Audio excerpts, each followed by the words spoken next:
ರಾಜ್ಯ ರಾಜಕೀಯದಲ್ಲಿ ಅದರಲ್ಲೂ ಕಾಂಗ್ರೆಸ್ನಲ್ಲಿ ಕುರ್ಚಿ ವಾರ್ ಮುಗಿತಾ ಇಲ್ಲ. ಇತ್ತ ಸಿದ್ದರಾಮಯ್ಯ ಅವರು ಸೀಟ್ ಬಿಡೋ ಹಾಗೆ ಕಾಣ್ತಾ ಇಲ್ಲ.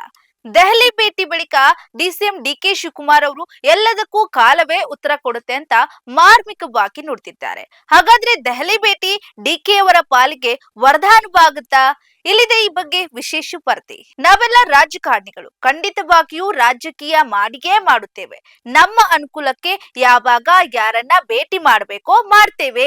ಈ ಭೇಟಿ ಮಾಹಿತಿಯನ್ನ ನಾನು ಬಹಿರಂಗ ಪಡಿಸೋದಿಲ್ಲ, ಪ್ರತಿಯೊಂದಕ್ಕೂ ಕಾಲವೇ ಉತ್ತರ ನೀಡಲಿದೆ ಅಂತ ಉಪಮುಖ್ಯಮಂತ್ರಿ ಡಿಕೆ ಶಿವಕುಮಾರ್ ಅವರು ಮಾರ್ಮಿಕವಾಗಿ ನುಡಿದಿದ್ದಾರೆ.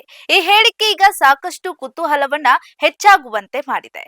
ಎಐಸಿಸಿ ವರಿಷ್ಠರ ಭೇಟಿ ಪ್ರಶ್ನೆಗೆ ಉತ್ತರಿಸಿದಂತ ಡಿಕೆ ಶಿವಕುಮಾರ್ ಅವರು, ನಾನು ಬಹಿರಂಗ ಪಡಿಸಲ್ಲ, ನಾನೇಕೆ ಅದನ್ನ ಬಹಿರಂಗ ಪಡಿಸಲಿ, ಕಾಲವೇ ಉತ್ತರ ನೀಡುತ್ತದೆ ಅಂತ ಹೇಳಿದ್ದಾರೆ. ಇನ್ನು ಒಂದು ಮಾತಿನಲ್ಲಿ ಹೇಳುವುದಾದ್ರೆ, ಕಾಲ ಎಲ್ಲದಕ್ಕೂ ಉತ್ತರ ನೀಡಲಿದೆ ಅಂತ ಹೇಳಿದ್ರು ಡಿಕೆ ಶಿವಕುಮಾರ್ ಅವರು ಭಾನುವಾರ ನಿಗದಿಯಾಗಿದ್ದಂತ ಸ್ವಿಟ್ಜರ್ಲೆಂಡ್ ದಾವೋಸ್ ಪ್ರವಾಸವನ್ನ ರದ್ದುಪಡಿಸಿ ಭಾನುವಾರ ದೆಹಲಿಗೆ ಭೇಟಿ ನೀಡಿದ್ದು ಸಾಕಷ್ಟು ಕುತೂಹಲಕ್ಕೆ ಕಾರಣವಾಗಿದೆ. ಎಐಸಿಸಿ ಪ್ರಧಾನ ಕಾರ್ಯದರ್ಶಿ ಕೆಸಿ ವೇಣುಗೋಪಾಲ್ ಅವರ ನೇತೃತ್ವದಲ್ಲಿ ನಡೆದಂತ ಮನೆಗ್ರಾ ಪರ ಪಿಸಿಸಿ ಅಧ್ಯಕ್ಷರ ಸಭೆಯಲ್ಲೂ ಶಿವಕುಮಾರ್ ಅವರು ವರ್ಚುವಲ್ ಆಗಿ ಭಾಗವಹಿಸಿದ್ರು. ಇದನ್ನ ಹೊರತುಪಡಿಸಿ ದೆಹಲಿಯಲ್ಲಿ ಯಾರನ್ನು ಭೇಟಿ ಮಾಡಿದ್ರು ಎಂಬುದು ಇದೀಗೂ ಕೂಡ ಸಾಕಷ್ಟು ಕುತೂಹಲನ ಮೂಡಿಸಿದೆ.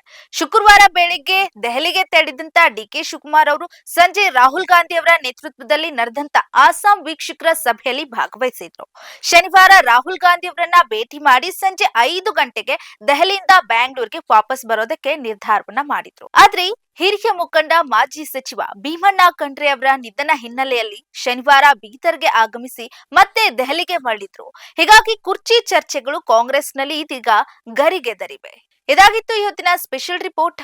ಇದೇ ರೀತಿಯಾದಂತಹ ಇಂಟ್ರೆಸ್ಟಿಂಗ್ ರಿಪೋರ್ಟ್ಗಾಗಿ ಸದಾ ಗಮನಿಸಿ ಬಿಪಿ ನ್ಯೂಸ್ ಕನ್ನಡ. ಇದು ಕನ್ನಡಿಗರ ಪ್ರತಿಧ್ವನಿ.